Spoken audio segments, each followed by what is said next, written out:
Kesin olan bir şey var, dedi Jack Carleton kendi kendine. Kızılderili battaniyesini omuzlarına topladı, sanki hoş rüzgarlara uzanmış gibi. Uyanık kalmayı eskiden çok daha kolay tutabiliyordum. Dün gece oldukça yoruldum ama sabaha doğru o kadar çok uyudum ki, 24 saat daha fazla kalmak hiç zahmetli olmaz. Sıcaklık o zamankinden daha ılımandı. Bu yüzden çocuk, battaniyeye sıkıca sarıldığında bunun rahatsız edici derecede sıcak olduğunu fark etti. Bir çocuğun yatağında yaptığı gibi ayaklarını ve kollarını dışarı attı ve vücudunu, gözünü nöbete gönüllü tutmak için ayarladı. Diğer çiftler birkaç dakika içinde ferahlatıcı bir uykuya daldı. Yattıktan sonra, kesinlikle o savaşçı gibiydi, yarı açık oturmuş, sırtı ağaca yaslanmış, önceki akşam şef o Allah gibi hareketsiz. İki sahnenin birbirine bu kadar benzer olması, neredeyse imkansızdı. Yaşlı adam kadar uzun süre devam edebileceğime inanıyorum. Eğer denerse, rüya görecek ve kendisiyle diğerleri uyandığında, onlar da uyanacaklar. Eve gitmek için tüm gücümle gideceğimi fark ettim. Aman Allah'ım, gitmem gereken ne uzun bir mesafe ve yollarından uzak durmak ne zor bir iş olacak. Gözlerini titrek kamp ateşinin alevlerine sabitledi. Jack, ilkinden daha sabırla izlemeye hazırlandı. Şırıldayan derenin sesi ve gece rüzgarı, yorgun çocuğa rahatlatıcıydı. Ara sıra göz kapakları sarktı, sonra kapandı ve duyuları ondan uzaklaştı. Hiç bu kadar derin bir uykuya dalmamıştı. Onu rahatsız eden hiçbir şey gelmedi. Saatlerce uyudu, gözlerini hiç açmadı, ta ki gündüz doğana ve o Allah ile savaşçılar hareketlenene kadar. Jack, yaptığı şeyi öğrenince, ifade edilemez derecede üzüldü. Ya da daha doğrusu, başaramadığı şeyi. Kaçmak için sahip olduğu fırsat, uzun bir iç çekişle, geri dönülmez biçimde elinden kayıp gitmişti. O kadar ikna olmuştu ki, kaçmak için hiçbir düşüncesini bırakmadığını fark etti. Kızılderili köyü çok uzakta olamaz, şimdi gitmem gerekiyor. Ama bu artık yorucu olmaya başladı. Son açıklama, kahvaltı için hiçbir hazırlık yapılmadığını anlatıyordu. Önceki akşam şikayet etmemişti, ama orucunu sürdürmek gerçek bir zorluğa dönüşmüştü.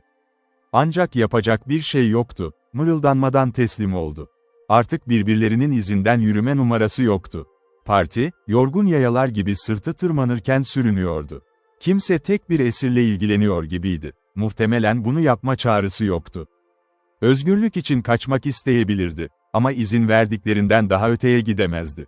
Sırtın tepesi, bazı çubukların yakın zamanda ateşe verildiği çıplak bir noktayla işaretlenmişti. Şüphe yoktu, orada bir sinyal ateşi yakılmış ve o Allah'a yanıt verilmişti. Ama sırtın batı yamacına bakarken, Jack Carleton'ın gözleri, evden ayrıldığından bu yana gördüğü en ilginç sahneye takıldı. 1 milden az uzaklıkta, bir derenin kıyısına yakın, kısmen temizlenmiş bir alanın ortasında, neredeyse 2 gündür ayak izlerinin ilerlediği Kızılderili köyü duruyordu. Ve muhtemelen, süresiz bir esaret altında kalacağı yerde orasıydı. Dere yaklaşık 100 feet genişliğindeydi. Sabah güneşinde parlak bir şekilde ışıldıyordu ve akıntı, bir gün önce geçilen nehrin akıntısından çok daha netti. Batıya doğru kıvrılarak uzanıyor. Osage Nehri'nin bir koluna, oradan Missouri'ye, sonra da Meksika körfezine dökülüyordu. Kızılderili köyü, 20 ile 30 arasında değişen loca, wigwam ya da konutlardan oluşuyordu. Bazıları bizon ve geyik derisinden yapılmış, düzensiz ve konik biçimliydi. Diğerleri sadece kulübeydi, çimen, yaprak, uzuv ve toprakla kaplı. Bir iki tanesi ise kaba duvarlar şeklinde yığılmış taşlardan ve kaba bir moda anlatılan çatılardan ibaretti. Bu ilkel yapılar, yarım dönümlük bir alanda düzensizce dağılmıştı. Kütükler ve kırık ağaçlar göze çarpıyordu. Ama mısır ya da sebze gibi hiçbir şey yetişmiyordu ve tüm sahneyi saran harap, düzensiz ve sefil hava, bu ırkın karakteristik bir özelliğiydi. Amerikan Kızılderilisinin adına bağlanan romantizmi, elinden alan da tam buydu zaten. Sırttan bakınca, Jack figürlerin ileri geri hareket ettiğini görebiliyordu, tembel insanlara özgü o amaçsız tavırla. Çocuklar kütüklerin ve evlerin arasında koşup oynuyordu, yarı çıplak, küçük düğümler, birkaç yıl içinde ya iğrenç kadınlara ya da kabilenin korkunç savaşçılarına dönüşecek olanlar. Gençlerden üçü, kıyıya yaslanmış bir kanoyla tam zamanı geçiriyordu. Birbirlerine su döküyor, dereye dalıyor ve tekrar dışarı çıkıyorlardı, kıyafetlerinin ıslanmasına hiç aldırmadan. Birbirlerine türlü numaralar yaparlarken, yarım düzine oyun arkadaşı kıyıda o kadar içtenlikle gülüyordu ki, bir seyirci de gülerdi. Ve insanın anlaması zordu. Amerikan ırkının neden bu kadar sık hüzünlü bir mizaca sahip olarak tanımlandığını. Ara sıra bir Squev, ağır bir yük altında yürürken görülebiliyordu, tembel kocası muhtemelen içeride wigwamda uyuyordu. Yarım düzine savaşçı ise tüfeklerini elde alarak ormana doğru yürüdü, büyük olasılıkla av niyetiyle. Açıklıktan ayrılmadan hemen önce, aralarından biri sırtın tepesindeki grubu gördü. Hemen kollarını salladılar ve birkaç silah sesi gönderdiler arkadaşlarına selam olarak. O Allah cevapladı ve o ve ekibi yamaçtan aşağı inerek evlere doğru ilerledi. Bu selamlaşmanın ardından, köye dönmekte olan savaşçılar hızla ormanın içinde yok oldu. Yanlarında bir esir olduğunu muhtemelen biliyorlardı. Ama konuya özel bir ilgi duymuyorlardı. Ama avcılara karşı durum buysa, geride kalanlarla durum çok farklıydı. 5 savaşçının, aralarında bir esirle ormandan çıktığı anda, tüm köy heyecanla coştu.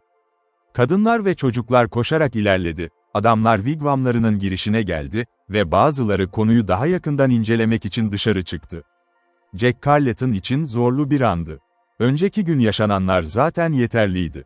Kendini gülümsemeye zorladı. Ama konuşan, homurdanan, bağıran kalabalık etrafında toplandığında ve yürümeyi durduracak kadar yaklaştığında titredi. Üzerine itilen onlarca elin baskısını hissediyordu. Tüm bunlar yeterliydi. Ama çok geçmeden dikkat daha hoş olmayan bir biçime büründü. Yarı yetişkin bazı gençler, ya sahte yaptılar ya da gerçekten Jack'e kızdılar. Ellerini dümdüz bir şekilde göğsüne ve omuzlarına vurdular. Çocuk ilk darbe vurulduğunda döndü ve Kızılderili'nin alaycı yüz ifadesiyle karşılaştı. Jack yumruğunu sıktı ve neredeyse yüzüne vuruyordu ki sağduyusu onu tuttu. Böyle bir acelenin sonuçlarını ona söyleyecek kimse yoktu. Dikkat o kadar taşkın bir hal alınca. O Allah müdahale etti. Kalabalığı sağa sola fırlattı, dağılmalarını emretti, sonra genci köyün ortasına yakın bir kulübeye doğru takip etmesi için işaret etti. Jack bunu yapmaktan memnundu ve hızla o rahatsız edici ortamdan uzaklaştı. Sekem çocuğu kendi evine götürdü. Orada hiçbir meraklı onu takip etmeye cesaret edemedi. Ama kalabalık dışarıda toplanmış, içeriye bakıyordu. Tıpkı sirki ücretsiz izlemeye çalışan bir kalabalık gibi. Burası zamanla yeni evi olacaktı. Jack Carleton içeriği hızla tanımaya başladı. Yapı, köyün ortasına yakın bir yerde duruyordu ve koleksiyonun en büyüğüydü. Yerli bir binanın, sınırdaki beyaz adamların yaptığı yapılara benzemesi nadirdi. Çünkü Amerikan ırkı, mimari alanda hiçbir yetenek göstermemişti. O Allah'ın evi bir kütük kulübeydi, yaklaşık 20 feet uzunluğunda ve birkaç feet genişliğinde. Kütüklerin köşeleri kabaca birbirine geçirilmişti. Ama aralarındaki yarıklar havan ya da kil ile doldurulmamıştı. Gün ışığı birçok çatlaktan içeri süzülüyordu ve soğuk havalarda bunun keskin bir rüzgara yol açacağı belliydi. Tek bir açıklık kapı görevi görürdü. Aborjin zekası bu kaba yapının ötesine geçememişti. Giriş ve çıkış için yol açılmış, inşaatçı ise perde olarak bir bizon derisi asmakla yetinmişti. Bu kolayca kenara çekilebilirdi ve kapı, köşelere sabitlenmiş bir kilit mekanizmasıyla kilitleniyordu. Pencereler, Amerikalı Kızılderili için gereksiz bir gösterişti. Jack'in götürüldüğü köyde hiç pencere yoktu. Açık kapı, yanan ateş, baca deliği ve sayısız çatlak, yeterince ışık veriyordu. Dışarıdakiler içeriği görebilirdi, içeridekiler de dışarıyı. Dört duvarı kütüklerden dikip dallar, yapraklar, toprak ve çimenlerle kapladıktan sonra. O Allah, kollarını kavuşturarak piposunu huzur içinde içmeye oturmuştu. Zafer dolu bir sükunetle. Zemin topraktı, ailenin ayaklarıyla sert ve pürüzsüz hale gelmiş. Ateş, dumanın çıkabildiği düzensiz bir açıklığın olduğu uçta yanıyordu. İçeride sandalye ya da banka benzer hiçbir şey yoktu. Bizon ve geyik postları koltuk görevi görüyor, kütüklere çakılmış çiviler ise battaniyeleri, yayları ve hayvan kürklerini tutuyordu. Şefin ve eşinin giydiği taytlar ile diğer eşyalar oraya buraya asılıydı. Bu ikisi, Jack Carleton gelmeden önce orada yaşayan tek kişilerdi. O Allah orta yaştaydı ve papoz iken ölen tek bir oğulları vardı. Eşi uzun boylu ve kaslıydı, güçlü bir iradeye sahip olduğu açıkça belli olan, bir Kızılderili şefine layık bir kadın. Kocasına koşup sarılmadı ama seslerini duymadan da gelmezdi. Alışılmadık bir karmaşa olmadan, biraz merak göstermeseydi, insan olmazdı. Jack şapkasını çıkardı ve ona gösterişli bir nezaketle eğildi. Sonra tüfeğini Wigwam'ın yanına yasladı ve kollarını kavuşturdu. Kadın onu tam 1 dakika süzdü, sanki emirlerini bekliyormuş gibi durdu. Sonra kocasına döndü ve ikisi kısa ama enerjik bir sohbet etti. Karısı zaten bekliyor olmalıydı. Çünkü aborjin tarzında biraz geyik eti pişirmekle meşguldü. Çocuk için büyük bir rahatlıktı bu, yemeklerini bekletmek zorunda kalmadı. Oturma düzeni basitti, yere bacak bacak üstüne oturulmuş, yarı pişmiş et ellere alınmıştı ve avcı bıçağından başka hiçbir gereç yoktu. Ve sonunda, Jack Carleton, totemi kendisine bilinmeyen bir Kızılderili kabilesinin arasında esir olmuştu. Onlarla erkekliğe erişene kadar mı kalacaktı, yoksa daha önce mi idam edilecekti? Bunlar, cevaplamaya cesaret edemediği sorulardı. Durumu son derece olağanüstüydü, bunu her okuyucu kabul edecektir. Çocukken esir alınan ve kaba tavırlarla vahşi yaşama o kadar bağlanan çocukların, kendi halklarına geri dönmeyi reddettikleri birden fazla örneği biliyordu. Ama böyle bir deneyim için, artık çok geçti. Ve şimdi, bir süreliğine, Jack Carleton'ı kendi başına bırakmalıyız. Kaderine bağlı olan diğer olaylara dikkat etmek zamanı geldi. Okuyucu, Jacob Rellstab ile Deerfoot'un karşılaşmasını unutmamıştır. Shavano Deerfoot, ilk kişi kendi deresinin kapısını aşağı savunurken, genç savaşçının tomahawk'ı beynine çarpar gibi bir yere çarpmıştı. Ama Deerfoot, Alman'ı yaralamayı düşünmemişti. Silahını kemerindeki yerine koyarak ormanın içine yürüdü ve güneş ufka yükselene kadar durmadı. O zamana kadar Martinsville'den kilometrelerce uzaklaştı, yüzü güneybatıya dönüktü. Yüzüstü uzandı, küçük, berrak ve orta derecede serin bir akıntıdan kana kana içti. Sonra rahat bir duruşta, derin düşüncelere daldı. Cevaplamak istediği soru göreviydi. Genç arkadaşlarını görmek için yerleşime gitmiş ve onların birkaç saat önce bir av gezisine çıktığını öğrenmişti. Böyle bir şey o kadar doğaldı ve o kadar yaygındı ki, hayret eden herkes bu yüzden alay konusu olurdu. Sınır çocukları tüfeği kullanmayı, Otto Rellstab ya da Jack Carleton gibi biri bir yere gitmeden çok daha küçükken öğrenirdi. Ve bazen günlerce ortalıkta görünmezlerdi. Ebeveynleri de hiçbir şeyden şüphelenmezdi. O halde neden Deerfoot şaşkın olsun ki, hem de Jack'in annesi onun için korkmadığını belirtmişken? Neden, gerçekten? İşte genç savaşçıyı şaşırtan soru buydu. Daha önce de söylenmişti. Deerfoot'un belirli anlarda açıklanamaz sezgilere uyma geleneği vardı. Şu anda da bir şey ona fısıldıyordu, çocuklara bakma görevi olduğunu. Ama fısıltı çok alçaktı. Belki de öyle demişti. İtaat etmekte tereddüt etti. Ama bu şüphe onu harekete geçirdi. Çünkü o içgüdüsel teşvik, şimdiye kadar birçok cesur girişiminde ona şaşmaz biçimde rehberlik etmişti. Savaşçıya özgü bir şeydi bu, uzun ve endişeli bir düşüncenin ardından, av gömleğinin iç cebinden İncil'ini çıkarıp sayfalarına bakması. Bazı bölümler onun favorisiydi ve arama yaparken o yerler birer birer açıldı. Ama ne kadar aradıysa aradı, çözmek istediği soruna yanıt verecek hiçbir şey bulamadı. Büyük ruh, Deerfoot'un bu sorunu kendisi çözmesini istiyor, dedi ve hazineyi yerine koydu. Deerfoot'un o an tereddüt etmesinin gerçek bir nedeni de vardı, aslında. Güneybatıya acele etmesi gereken acil bir iş vardı ve kendi ülkesine giren o kolay, sallanan yürüyüşünü özlüyordu. Sabahın doğuşundan güneş batımına kadar yorulmadan sürdürebildiği o yürüyüşü. Ama aynı tuhaf dürtü, onu yerleşime sokup arkadaşları hakkında sorgulamaya itmişti. Ve hala onları düşüncelerinden çıkaramıyordu. Ama genç, kendini böyle saatlerce işkence ettirmezdi.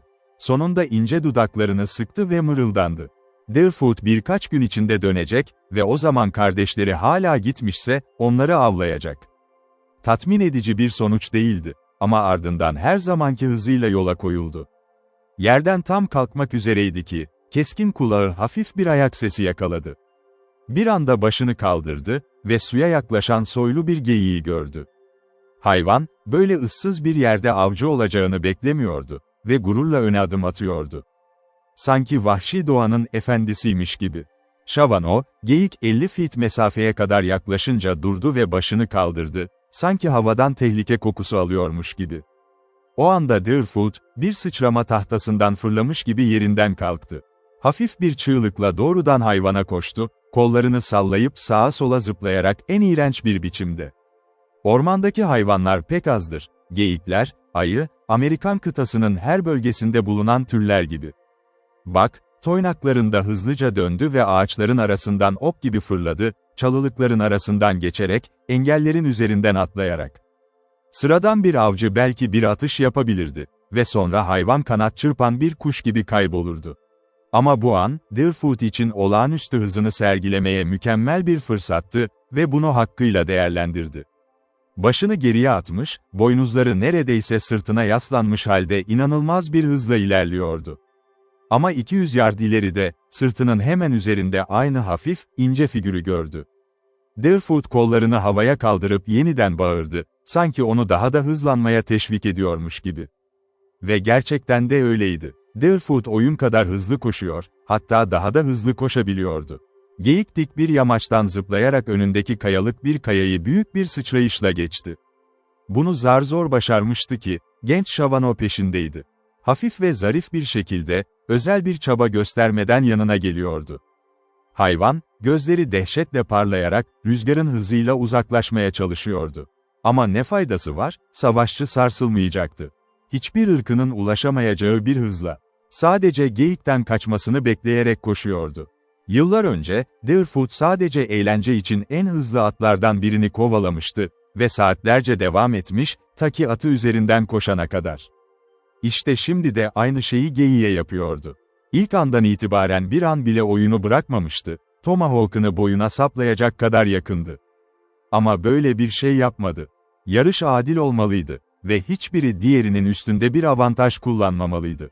Uyandığında geyiği ne korkunç hayaller ele geçirdi, o korkunç varlığın kalçalarına yapışmasından kaçışın imkansız olduğunu hissetti.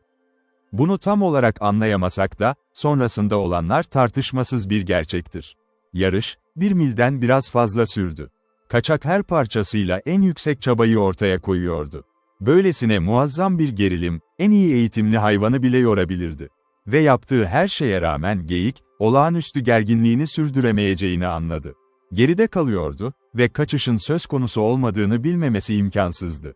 Bir düzine avcı tarafından çevrilmiş gibi mahkumdu. Hala en yüksek hızında koşarken aniden sağa saptı ve şok edici bir şiddetle doğrudan bir kayın gövdesine daldı. Yanına yığılıp birkaç kez kasılarak öldü. Şüphe yoktu. Geyik, boynunu kırarak kasıtlı olarak intihar etmişti. Genç Shavano durdu ve titreyen bedene aşağıdan baktı, acıma duygularıyla. Neden bunu yaptı? Deerfoot ona zarar verecekti. Hayır. Sadece ona daha hızlı koşabileceğini göstermeye çalıştı. Ama artık kaçmayacak ve Deerfoot yiyecek. Yer uygundu ve beklenenden kısa sürede savaşçı yerde oturmuş, kızarmış bir geyik dilimi çiğniyordu. Birkaç gün asılı kalsaydı daha iyi olurdu, kuşkusuz. Ama o an için bu mümkün değildi. Deerfoot yiyebildiği kadar yedi ve bundan memnun kaldı. Su ulaşılmaz değildi. Ama kızılderili, vahşi hayvanların kendisinin uyguladığı sağlıklı geleneğe uydu. Yemek yerken içki içmedi. Yemek bitti. Deerfoot ise hala hangi yolu izlemesi gerektiği konusunda kararsızdı. Günün erken saatlerinde aldığı karar tam anlamıyla tatmin edici değildi. Ama kararlılıkla tüm düşüncelerini bir kenara iterek dikkatini önündekine verdi. Yemeği kısa sürdü, yolculuğuna devam etti. Her zamanki sessiz yürüyüşüyle, en ufak bir zayıflık ya da yorgunluk belirtisi yoktu. Genç Shavano, Missouri eyaletinin şimdiki sınırlarına denk düşen dağlık bölgeye doğru ilerliyordu. Ozark Sıra Dağları ya da onun kıvrımları, o büyük eyaletin yarısını kaplar ve çukurlarında av alanları ile inzivaları bulunurdu. Kıtanın başka hiçbir kesimi bu açıdan onları geçemezdi. Deerfoot adımlarını birkaç mil uzaktaki yüksek bir buruna doğru çevirdi. Diğerleri arasında en yüksekte olanıydı ve çok geniş bir alanda görülebilen bir simge yapıydı. Genç savaşçı adımlarını hızlandırmadı, çünkü buna gerek yoktu. Ama dağa doğru yavaşça ilerledi, rahatça tırmanarak, ta ki en yüksek noktada durana kadar. Yolculuk uzundu ve durduğunda güneş batı ufkuna çok yaklaşmıştı. Dağın zirvesi kayalarla kaplıydı ve burada birkaç çalı çam ağacı vardı. Kırık ve taş topraktan daha çekici bir şey olamazdı. Ama önünde yayılan manzara, stoik bir gözün kalbini sevgi ve hayranlıkla doldurmaya yeterliydi. Her şeyi yapan büyük varlığa duyulan derin bir saygıydı bu. Ama göz en görkemli sahnelere alışabilir. Deerfoot yanındaki kayaya yaslandı, keskin görüşünü muhteşem panoramaya dikti.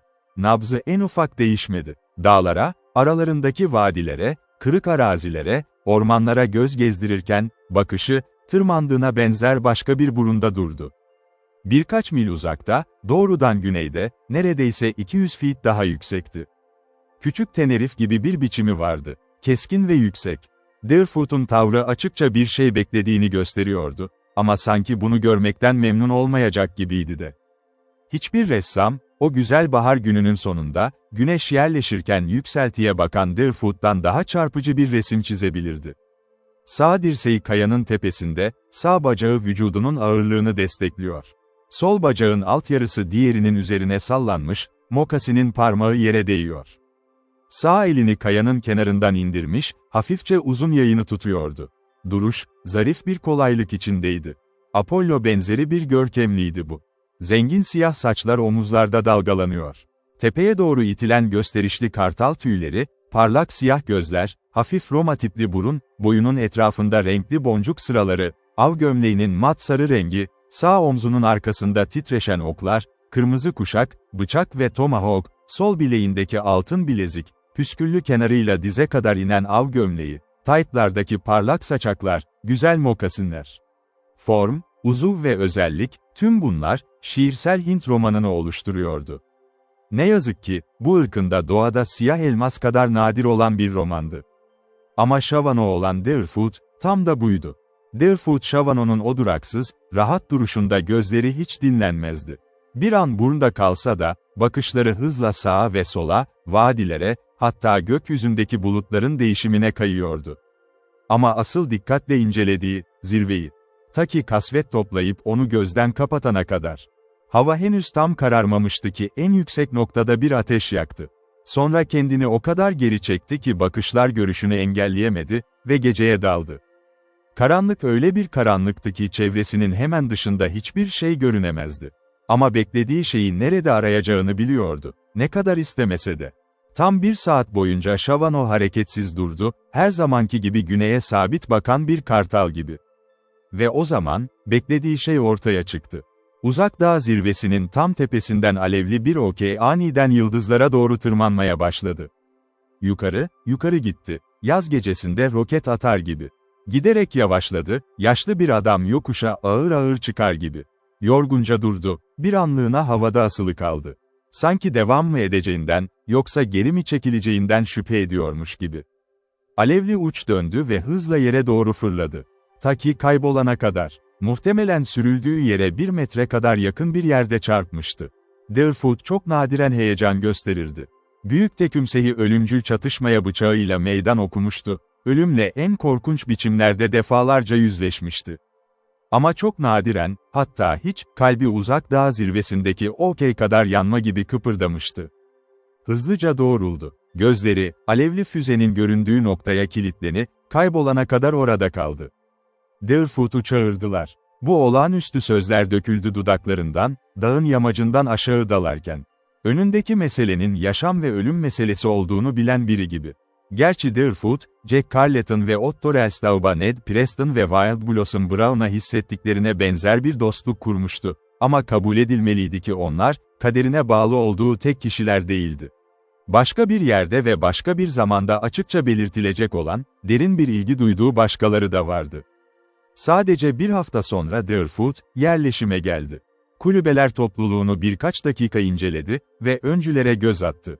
Birçok mil kat etmişti ve Martinsville'e son baktığından bu yana bazı heyecan verici sahneler yaşamıştı. Ama nazik ellerin onu koruduğunu hissediyordu. Çerçevesi, diğer tarafa döndüğünde olduğu gibi esnek ve sağlamdı.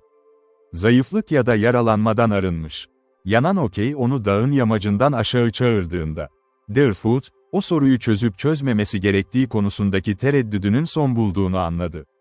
Çünkü başka türlü davransaydı, anlatılan o fırsat ona gelemezdi. Ama görevi sona ermişti. Eski şüphe geri döndü, ta ki geri dönmek zorunda kalana kadar. Böylece sorunu sonsuza dek çözebilirdi. Martinsville'deki küçük yerleşime bakarken ilginç bir sahne seyretti, o kadar yakındı ki tanıdığı herkesi seçebiliyordu. Anlaşma, birbirine bakan iki sıra kütük kulübeden oluşuyordu. Yaklaşık 10 tane vardı ve cadde 50 feet genişliğindeydi. Her kulübenin komşusundan eşit mesafede olması, yapıların geniş bir araziye dağılmış görünümü veriyordu. Bu arazi ve ötesinin büyük bir kısmı iyi temizlenmişti, toprak işlenmişti. Atlar ve öküzler sabanları çekiyor, yükü taşımaya yardım ediyordu. Depoların, ahırların ve çeşitli yapıların yanı sıra, devrilmiş toprak mısır, patates ve diğer sebzelerle filizleniyordu. Vahşi doğanın gül gibi çiçek açacağı zaman, uzak değildi. Yerleşimin ortasına yakın bir yerde, yarı tamamlanmış bir kütük ev duruyordu. Anlaşıldığı kadarıyla terk edilmişti. Sınır yerleşimlerinin kuralı, tehlike anında sığınak olacak bir yapı inşa etmekti. Ama çoğu zaman bu kale çok aceleyle ve kötü yapılırdı. Bu da güç değil, zayıflık meselesine dönüşürdü. Albay Martin ve kardeş öncüler, yapıyı kurmakta çok fazla acele ettiklerini düşünerek tamamlanmasını daha uygun bir sezona ertelemişlerdi. Çevrelerindeki Kızılderililerin onlara sorun çıkarmayacağına inanıyorlardı. Temizlenmiş arazi hala birçok kaba kütükle şekilsiz duruyordu. Ama adamlar onları ortadan kaldırmak için çalışıyordu. Sonunda hepsi kökünden koparılıp yok edilecekti. Açıklığın kenarında 3 ormancı baltalarını savuruyor, keskin kenarlarını ormanın hükümdarlarının kalplerine gömüyordu. Deerfoot birkaç dakika boyunca onlara baktı, çocukça bir hayranlıkla. Darbelerin sesinin kendisine ne kadar gecikmeli ulaştığını fark etti. Biri nefes almak için durduğunda ve baltasına yaslandığında, dinleyiciye 2 darbe sesi geldi. Ve tekrar konuşmaya başladığında genç onu 3. kez vurma eyleminde görüyordu. Sahne, hareketlilik ve çalışkanlıkla doluydu. Çocuklar bile oyun yerine iş yapıyor gibi görünüyordu. Kadınlar ise elbette en yoğun çalışanlar arasındaydı. Kulübelerinin kapısında nadiren birinin durduğu görülürdü. Gözükse bile kısa süreliğine. Deerfoot, evlerin ortasına yakın bir eve sabit bakıyordu ki, şapkalı, ağır bastonlu ve çömelmiş bir figür dışarı çıktı. Piposunu içerek yavaşça kısa bir mesafeye yürüdü. Kızılderili, gölgeli bir şekilde gülümsedi, bir hafta önce zekasıyla neredeyse korkutup kaçırdığı Jacob Relstaub'u tanımıştı.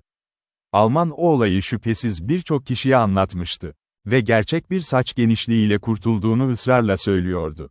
Ama Deerfoot'un aklı rahatsızdı. Çünkü gördüğü herkes arasında ne Jack Carleton'ı ne de Otto Relstaub'u görememişti. Avdan döndülerse, ikisi de bu kadar uzun süre görünmez kalmazdı. Ama dakikalar geçtikçe ve hiç görünmeyince, kalbi sıkıştı. Chavano, Jacob Relstaub'un onu fark ederse sahnenin tehlikeli olabileceğini biliyordu. Bu yüzden öfkeli Alman'dan uzak durdu. Yakışıklı savaşçının kulübeler arasında hareket etmesi doğal olarak dikkat çekti. Geçerken erkekler ve çocuklar ona baktı, birkaçı peşinden geldi. Deerfoot gözleriyle buluşan herkese selam verdi. "İyi günler, kardeşim nasıl?" diyerek. Herhangi biri kadar mükemmel bir İngilizceyle. Kızılderili, neredeyse herkes tarafından şöhretiyle tanınıyordu. Yerleşimcilerin çoğu onun kahramanlıklarını duymuştu. Kentucky'de yaşamıştı. Otto Relstaub ve Jack Carleton'a o tehlikeli Louisiana yolculuklarında rehberlik ettiği biliniyordu. Okuyup yazabildiği ve yerleşimcilerin sahip olabileceği en bilge arkadaşlardan biri olduğu da belliydi.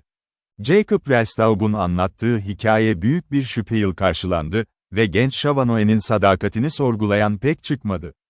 Birden fazla kişi açıkça ilan etti, eğer savaşçı Relstaub'un hak ettiği şekilde davransaydı, bunu yapabileceği biliniyordu. Deerfoot ilkel sokakta sessizce yürüdü, ta ki dul bayan Carleton'ın kulübesi kapısının karşısına gelene kadar. Tereddüt etmeden mandal ipini çekti ve içeri adım attı. İfadesinde hiçbir değişiklik olmadı. Ama o tek bakış her şeyi anlattı. Bayan Carleton odanın diğer tarafındaki masada duruyordu. Sabah yemeğini hazırlıyordu. Sırtı ziyaretçiye dönüktü. Ama kapı açılınca döndü. Korkmuş, bekleyen, hayal kırıklığına uğramış, endişeli bir yüz, yaz manzarasında geçen bir bulut gibiydi. Bilge Chavano'ya gerçeği duyuruyordu. Deerfoot'un kardeşi uzun avından dönmedi, dedi her zamanki sesiyle, eğilip dairenin ortasına doğru ilerlerken. "Ey Deerfoot," diye inledi anne, titreyen dudaklarıyla en yakın sandalyeye çöktü. Önlüğünü tutarken ona yalvarır gibi baktı, gözleri ağlamaya hazırdı. "Jack'im nerede, söyle." Arkadaşım Deerfoot'a kardeşinin at avlamaya gittiğini söyledi. O da kayboldu. Ama bu bir haftadan fazla önceydi. O zamana kadar iyi bir şekilde geri dönmeliydi. Adderfoot. Ama at kilometrelerce dolaştı, diye araya girdi ziyaretçi, kesinlikle geleceğini gördüğü sahneden korkarak. Ve kardeşimin onu bulmak için uzun zaman harcaması gerekirdi. Hala onu avlıyorlar mı sanıyorsun, diye sordu ani bir özlem ve heyecanla. Kızılderilinin kalbine kadar işleyen bir sesle. Yalan söylemek istemiyordu. Ama kalp atışlarını neredeyse durduracak o büyük korkuyu da kabul edemezdi. Deerfoot arkadaşına cevap veremez, ama yakında kardeşinden haber almayı umuyor. Ah, bu asla olmayacak, asla olamaz.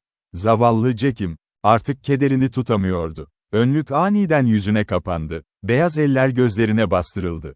Bütün bedeni duyguyla titredi. Deerfoot acınası sahneye sabit baktı, ama ne söyleyeceğini ya da yapacağını bilmiyordu. Bu, tuhaf doğamızın canlı bir örneğiydi. Korkuyu tam olarak bilmeyen, parlayan Tomahawk'ın beyin hizasında fırladığını acıma duymadan gören genç, şimdi anne kadar tamamen çökmemek için elinden geleni yapıyordu. Vücudunda sürekli yükselen yumruyu boğazına kadar yuttu, gözlerini çok hızlı kırptı. Öksürdü, bankta kıpırdandı ve sonunda kabalıklara bakıp kirişlere baktı. Ağlayan kadını görmemek için. Deerfoot bir babadır, diye öfkeyle mırıldandı. O da ağlar. Ne için olduğunu bilmiyor. Efendisi saldırmadan önce mızmızlanan bir köpektir. Kısa ama kararlı bir mücadele duygular üzerinde hakimiyet sağladı. Ama birkaç saniyeliğine ev sahibine bakmaya cesaret edemedi. Çekinerek baktı, gözlerinin köşesini önlüğüyle silerek. Yaz fırtınası geçmişti. Kadın kendini toparlıyordu. Bu, cesur savaşçıya büyük yardım sağladı. Jack ve Otto'nun daha uzun avcılıkta olabileceğini biliyorum. Ama 3 ya da 4 günden fazla uzakta kalmalarını beklemiyorum. Ve Jack, annesini üzmemek için yolunu bulurdu. Kardeşim yolunu kaybetmiş ve tekrar bulmakta zorlanıyor olabilir. Öyle mi düşünüyorsun, Deerfoot? Kızılderili kıpırdandı, ama cevaptan kaçamadı. Deerfoot bilmiyor, doğru düşünemiyor. Kardeşleri büyük bir belada. Senin gibi kimse onlara yardım edemez. Ey Deerfoot, Jack'i mi bulur musun? Onu bana geri getirir misin? Genç savaşçı ayağa kalktı. Yüzüne baktı. Yapacağım, dedi. Sonra döndü ve kapıdan çıktı. Deerfoot, Shavano, hayatının en zor görevine başlamıştı. Bir haftadan fazla önce kaybolan gençleri takip edip bulmayı üstlenmişti ve nereye gittiklerine ya da hangi yöne döndüklerine dair en ufak bir ipucu yoktu. Günümüzde, kayıp birini arayan biri her zaman bazı bilgilere ulaşabilir. Kişinin alışkanlıkları, niyetleri ya da önceki ifadeleri, hatta küçük tuhaf tavır özellikleri. Bunlar avcıya şehirlerde, kasabalarda ve kırsalda değerli ipuçları sunar. Ama okuyucum o günlük vakalar ile genç Kızılderili'nin karşılaştığı durum arasındaki büyük farkı görecektir. İki erkek bir haftadan fazla önce ormana gitmiş, uzun bir av yolculuğuna çıkmış ve artık kayıptı. Onları bulmak onun göreviydi. Yapılabilir miydi? Deerfoot çocuklar ayrılır ayrılmaz peşlerinden gitseydi, bir kan tazısı gibi izlerini sürebilirdi. Onlardan kaçamazlardı. Ama gidişlerinden bu yana yağmur yağmıştı ve o köpek bilgeliğinin mucizesi bile onları vahşi doğanın içinden takip edemezdi. Bu yüzden Deerfoot'un araması, var olmayan şeyi aramaktı. Hiçbir iz bulunamazdı, en azından o mahallede. Tüm hesaplamalarında en ufak bir umut temeli yoktu. Yerleşimi terk etmeden önce çocukların bıraktığı belirsiz ayak izlerini almaya çalışacaktı. Ama en iyi ihtimalle öğrenebileceği şey, o çılgın maceraya girdiklerinde hangi genel yönde olduklarıydı. Önünde yüzlerce ve binlerce mil kare dağ ve orman uzanıyordu.